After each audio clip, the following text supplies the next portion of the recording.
I'd like to. I don't. Did you play with Josh the other day? We played in different groups, but You know what he shot? What did you shoot? he beat me. Yeah. Yeah. Yeah, I'm not happy. Well, I don't know. We're going to have to find a way to get back over there before we leave. So. Brandon, now that you're back in Rochester, just how special is it to be here? I love it. This is fun. Just to be here. It seems like it's been a couple years, but also it doesn't seem like it's been that long. But we love it coming up here. I think it's great for our players, great for our team. It gives us a chance to connect with fans in this area that might not be able to come down to Buffalo for whatever reason. So we're excited to be here, and hopefully we have good weather. I know we had a little sprinkle earlier, but it held off for us. Brandon, we saw Drew Rosenhaus is here. Where do things currently stand in the negotiations with Jordan Poole? Yeah, I mean, Drew and I have a great relationship, as to us and Jordan, and Drew and I have many conversations. This just happened to work out for him to come up here and do this to start camp, but we're good. I don't talk about negotiations, you know that, but love Jordan. Drew's great to work with, and that's probably the extent that I'd be willing to talk about it. Is that it? Getting back to camp a little bit, I mean, this goes against the trend now, you guys going away in the National Football League. I mean, do you see it as a long-term thing, this relationship with Rochester? Yeah, I mean, I hope so, but I think camp. Listen, things evolve. I would love to sit here and say we're going to go to camp as long as I'm the GM, Sean's the head coach. We both believe very strongly in it until there's something that changes our mind. And camp's not the way it used to be. When I first started, camp was 6 weeks. Like you broke right before the fourth preseason game, and so it's not. This is like gets us 2.5 weeks, a little bonding. Get the guys out of their element, and then you come back home. There's still be a lot of weeks in Orchard Park before we actually play a real game. So, I think we'll still look to go away, but we'll also compare how it goes this year to how it was the last 2 years, and then make a decision on what's best. Brandon, I don't think the team's confirmed Andre Smith's suspension. There was a report about that. Do you have any comment on that? What happened, or how that affects him at camp or anything like that? Yeah, I mean, the rules are he is suspended. That's once the season starts. So he'll be able to participate in training camp with us. And then at the 53 cutdown, his suspension starts week 1. And so that is what it is. It's a 6-week suspension. Yep. So he's out. He can't, can't participate in meetings or practice or anything like that. We saw Trey out there, and Sean said he's on schedule. What is on schedule would you say that means for a guy like Trey? Yeah, I mean, Trey's he's not had setbacks or anything. When whatever surgery you have, in his case an ACL, we take 4 or 5 of us in here. I might take 8 months. You might take 4 months. Someone else might take 6. Like, there's various, like, how much you attack it. How bad was it a clean tear? Was it not a clean tear? Was it more than one ligament? There's a lot of factors. You generally just hear someone tore their ACL, and this player took over. Like, I know a player in the league because I know this person separately. I know him personally, and this person had an ACL tear but tore some other things, and it's been close to a year, and they're still not fully back. And so I say that in that Trey's doing really well for where he's at. We're also trying to protect Trey. Trey's dying to get back out there. He's a competitor. And so we're not going to put him out there till we're ready and he's ready, and open dialogue, between our medical staff and me, Trey, and Sean. How big of a setback is Roger Southwood's rib injuries? And Mike, how do you plan for the season? Is he expected with ribs? Again, we don't know, but you may know better. Should we anticipate him here practicing at some point? Yeah, I mean, I don't want to put a timetable on it, but those are generally, they take some time. I mean, it's tough for him to sleep. Anybody that's ever cracked some ribs can probably speak to that. But he's sore. Fortunately, that's all it was. Anytime you get a car wreck, those can be life-threatening. But we're glad that's the worst it is. There's never good timing, but probably better now than in the season. And so we'll be patient. And he's a pro. He's a vet. He and Coach Cromer have worked together too, and he's a smart guy. He knows the offense, so we'll ease him back in once the doctors say he's cleared to go. But I think he'll be back here at some point before the season starts. Hey, Brandon, I know already there's competition for the spot, but would you consider offensive line maybe a particular place where there's going to be, there's some, it looks like there's some decisions that have to be made. There's a lot of guys that are competing there. Would you consider that maybe the one area that's going to really be an open type of competition in some spots? Yeah, I mean, I'm looking forward to the pads. It's there's only so much you can evaluate linemen until you can actually play physical football, and so I think July 30th we roll the pads out. So I'm looking forward to that. I do think there's going to be some decisions, and some of it will be, Sal, based on versatility. How many spots can you help us play, especially if you're not a starter? Having one whole backups, you better be a really good player. And you saw us match Ryan Bates' offer. Ryan can ultimately play 5 spots if you need him to. So that will be what weighed in as well with each of these guys. 8, 9. If we keep 10, whatever the number is we keep, those guys need to be able to play multiple spots. Is there a spot on this roster that you still would like to add to specifically? Is there a group that you feel like it'd be good to get one other player in here, or anyone you're looking at specifically?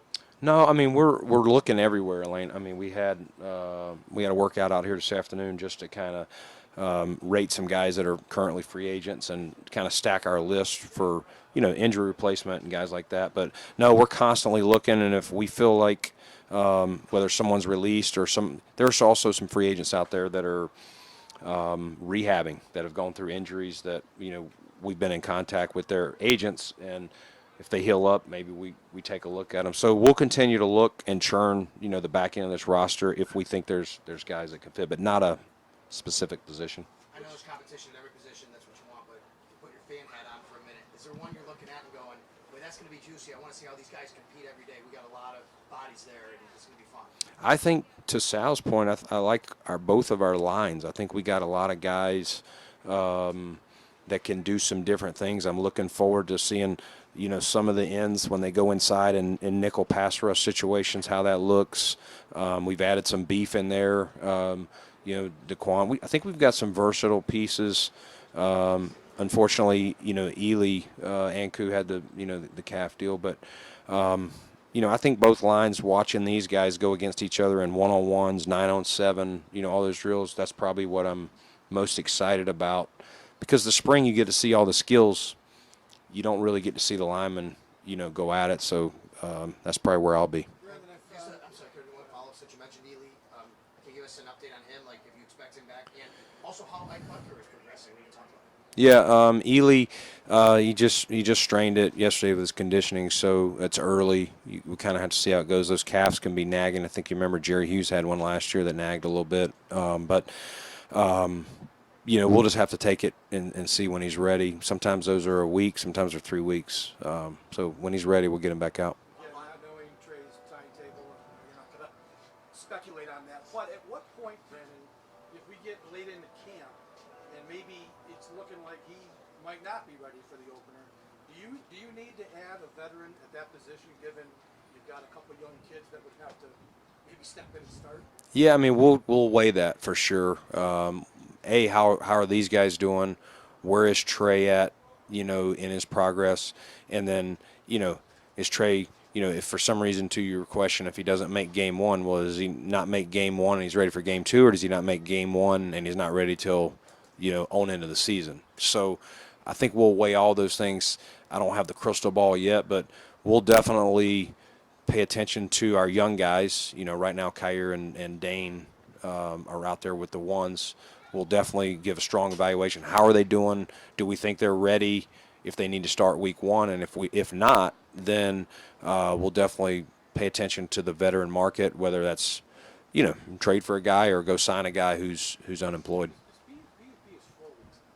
That's the first 4 weeks. No, it's 6. Still 6? Yeah, it's 6. You can IR if it's 4. Like if you make our 53, Okay, so it's and the we, IR part. yeah, the IR part is now 4. Still 6. Yeah, That's right. yeah.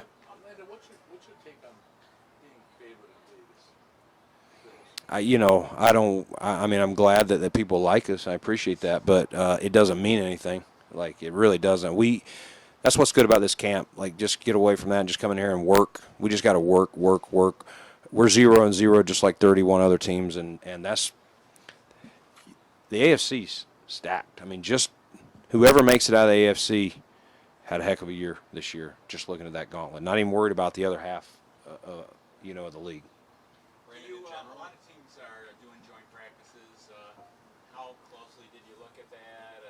And is it a case where it's kind of got to work with one of your 3 preseason opponents to make it Yeah. viable?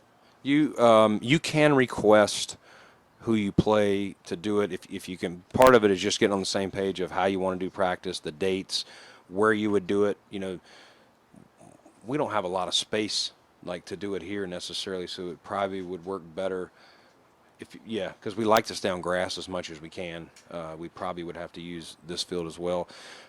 Never say never, but that's what that was a great setup for us in 19 when we went down to Carolina. They had those 3 fields. That's part of it, and then just timing wise, sometimes other teams have agreements. We're open to it.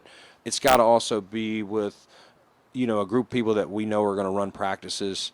We've all seen where melees happen or cheap shots, things like that, and that takes away from what we're there for. And so we would have to know that their organization's going to run things in a tight fashion so that it doesn't turn into melees out there. But we didn't do it this year. We did discuss it with a couple teams, but ultimately we just decided, hey, this is the first time we're going back away. Let's just do this, see how it goes, and then we'll look at it next year. Brandon, in general, in your experience, how well do safeties and their skill sets age into their 30s? Yeah, I mean, I think there's guys that have shown and can play and continue, and I know I get your question. You're talking about Micah and Jordan, both of them, and I think both those guys do such a great job of training. And I mean, Jordan, neither one of them were here for a lot of the off-season program, but you can tell these guys, they worked. Jordan just coming right out at the mandatory minicamp for those couple of days and dropped right back in there. So a lot of credit to him. And Micah had some stuff going on, so he trained a lot of wives out in California. But I think part of it is who are the people you're talking about? Are they going to eat right, train right, get the right rest, live the right lifestyle to do it? And I expect those guys to continue to play well, for the foreseeable future. Brandon, with AJ Epinesa, you guys have spent the offseason evaluating all your players, him in particular. Is there something that you have that maybe why the light hasn't gone on yet? Is there anything you've seen over this offseason that maybe gives signs of something where you can maybe take a step this season? Yeah, I mean, I think, we put a lot of pressure, fans, media, organizations, whatever you want to call it, on young players. And, AJ had a major transformation. He played at close to 280 at Iowa, and we asked him to get down. Well, you got to remember, he had no off season. So he comes in. We couldn't monitor him really, and he comes in the 240s, I think it was, and he was undersized. Separate of the size, he had no training. I mean, I can't imagine if Kyer, James Cook, this crew, like this was the first time we got our hands on him, would be today. That class with AJ, that's hard for those guys to do. That's a quick transition. So first off, he's behind the 8 ball that year physically, and then just reps. He lost all those spring reps. Fast forward to last season, he did some good things. I think for whatever happened, he lost some confidence a little bit. Maybe things didn't go. He had that great game in Miami week 2, and then just kind of rode the roller coaster. But I think he is in the best mental, physical state he's been, and we're not down on AJ at all. I don't think. I think expectations get put on the outside. Inside our building, we're very happy with AJ and where he's at, and excited about what's in store for him this season. Good. Thank y'all.